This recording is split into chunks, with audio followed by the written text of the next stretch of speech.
Comparison depletes self-confidence. You need your child to be their own true self. Comparisons mar the process that leads to realization of the true self. Step away, reassess, don't compare.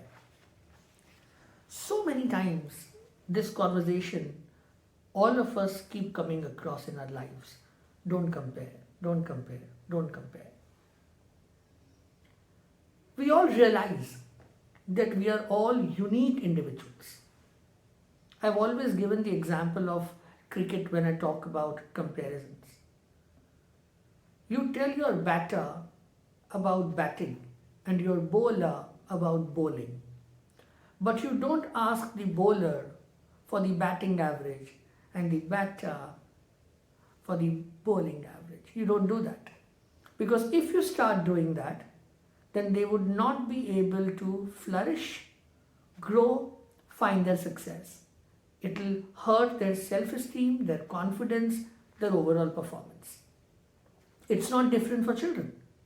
If you compare one child to another, then the unique self that they have, that starts diluting.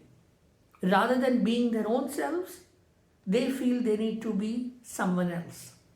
Very similar, actually, when I talk to young people about social media and conformity, that they see somebody's image and they want to be like that person.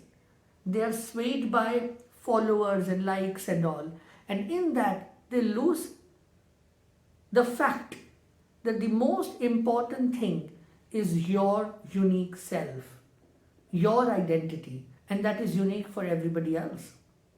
We all have our skill set, our strengths, and yes, our unique weaknesses also.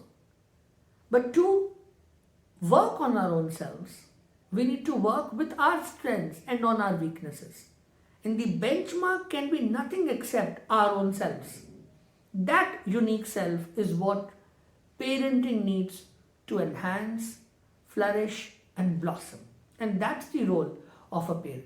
So when we talk about raising confident children, we must understand comparisons hurt self-esteem and they hurt the confidence of a growing child. Comparisons do not help to motivate. They in fact erode the confidence and self-belief. You need to, as a parent, emphasize the areas of skills your child has, in addition to working on things which need to change.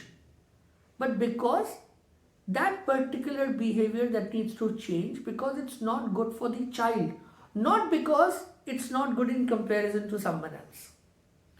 Create benchmarks for your child instead of engaging in comparisons. Your benchmark. This is how you did. This is your success. Now you improvise on it for your own self. Remember to harness your child's uniqueness and creativity by shifting the focus to the process. Be process driven, performance driven, not result driven. And results don't always matter. It is important that your child learns and uses the right skills to work through situations. So say no to comparison as we continue to raise confident children.